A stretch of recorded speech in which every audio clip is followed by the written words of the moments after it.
Hi, my name is Kelly Latshaw, and I'm the flute instructor at Colorado Mesa University. To help you prepare for your Colorado All-State Flute audition, I'd like to offer you a few suggestions, and I'd like to perform the prepared excerpts for you. But before we get to those excerpts, let's talk about the other aspect of the All-State requirements, the scales. It's important not to brush over these and only focus on the excerpts. Your scales create your first impression of your tone, your even rhythm, and your technical dexterity.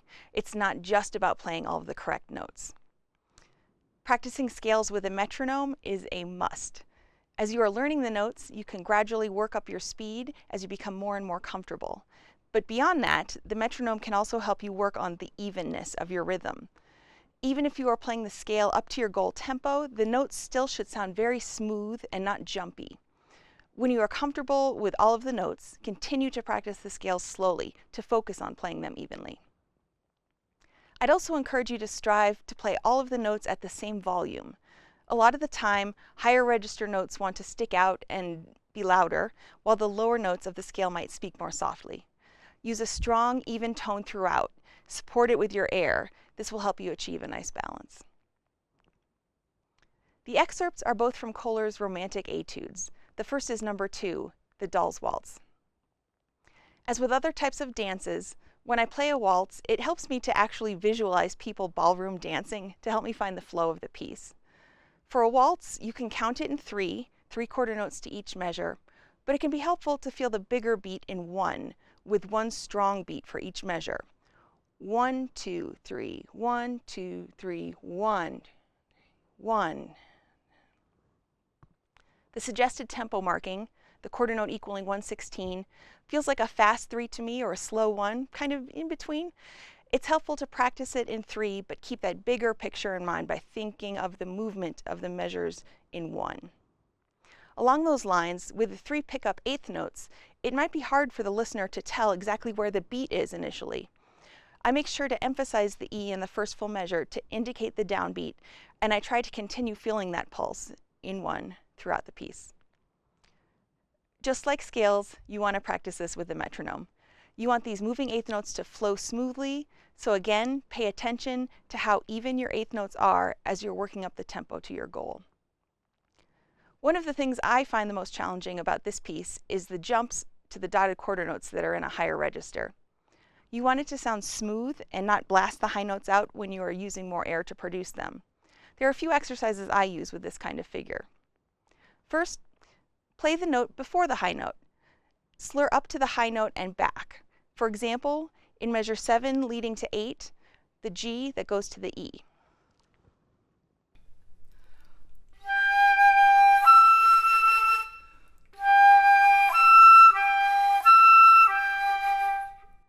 Feel the difference in the airspeed between the two notes. How much air support do you need for the high note to speak beautifully? Does your embouchure change or your jaw move a little bit when you change notes? You might, without realizing it, try to support the high note by tightening your throat. This feels like it's giving more support or airspeed, but it's actually working against you. You're restricting your airflow and making your tone less beautiful. Try to be aware if you're doing this. A way to avoid it is to think about opening your throat, much like it feels when you're yawning. Dropping your jaw a little bit or thinking of your mouth and throat being open like a cavern might be helpful. Another exercise is to make the problem harder before it becomes easier. What I mean is that you can push yourself to do an even larger leap, expand to an even higher, harder interval. Go from the G to a G an octave above. Observe what changes here. Then G to F sharp, to F natural, finally back to that E, and it will feel relatively easier to achieve.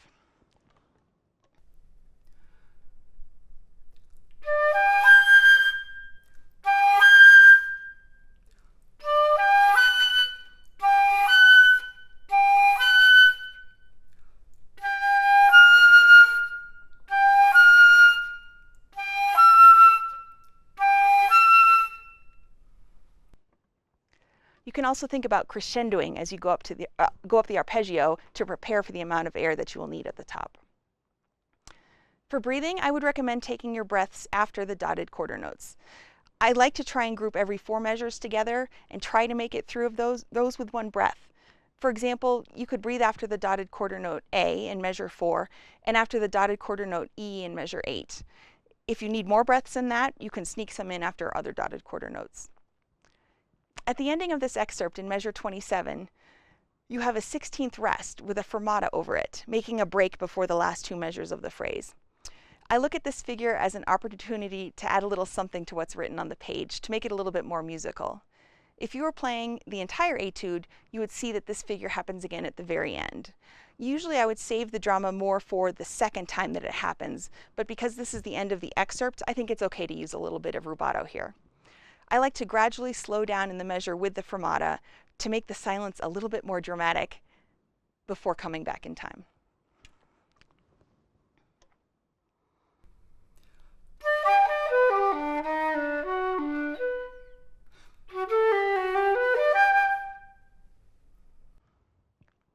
You can do that if you like. It's not written in the piece. It's not necessary if you don't like it. Notice here also that the pickup note immediately following the rest is a 16th note. This is the only time that rhythm appears in the piece. So make sure you don't play it the length of an 8th note.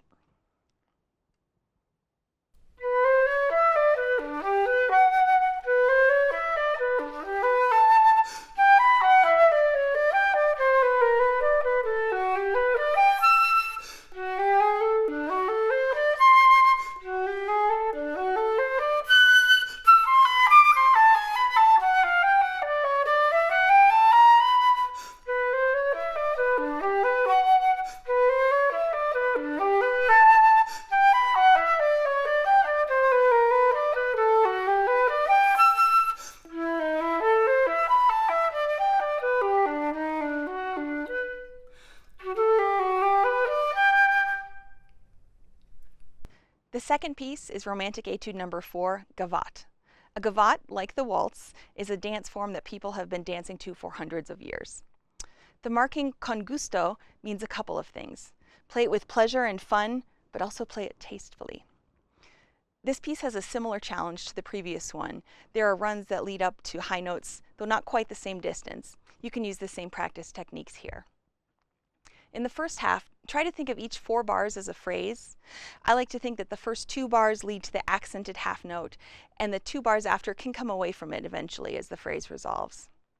Again, like just about any piece you're learning, practicing with a metronome is going to be helpful with this excerpt. Along with practicing for evenness and the correct tempo, it especially helps me keep my tempo steady. I discovered there were certain measures I was speeding up and other ones where I tended to slow down. The suggested tempo marking is quarter note equals 88. As the instructions say, it is just that, a suggestion or a goal. If you feel like you give a better, cleaner, or more musical performance at a different tempo, it makes sense to play it where you feel the most confident in yourself. If you're someone like me who likes to use the B-flat thumb fingering, you'll find it's not very practical in a lot of places in this piece. Make sure that you mark in your music where you'll need to use the other fingering, like that very first measure, so it becomes habit. In the second section, beginning in measure 17, make sure your staccato notes are as light and crisp as possible, and that your lengths of staccato notes in different octaves match each other. You might find that the lower notes are more challenging to play short and light. I find myself engaging my core muscles quite a bit for support for each note. At the allargando leading into measure 17, you can take your time.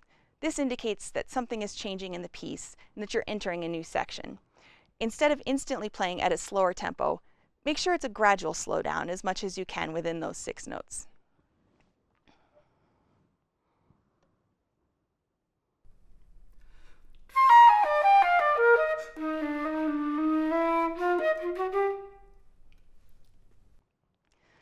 Another challenge in the second section is breathing.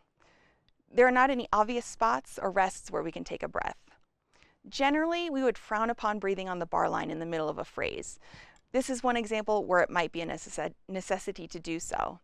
The key is to quickly sneak in breaths so that you don't lose any time or have a pause between the bars. There is one bar line where I would avoid breathing, and that is between measures 18 and 19. The last 2 16ths in measure 18 can be considered pickups. Listen to the pattern around this.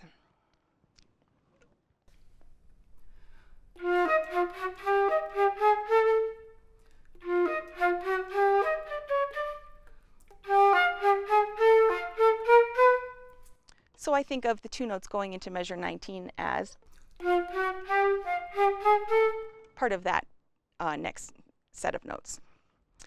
There are always small details like these you can look at when you're taking on a piece to make it as musical as you possibly can, to bring out the interesting tidbits. I'd be happy to help you with any questions that you have on the audition. Please feel free to contact me. We could also set up a free lesson in person or by FaceTime or Zoom if you're interested. My email address is klatshaw@coloradomesa.edu. Best of luck to you for your audition.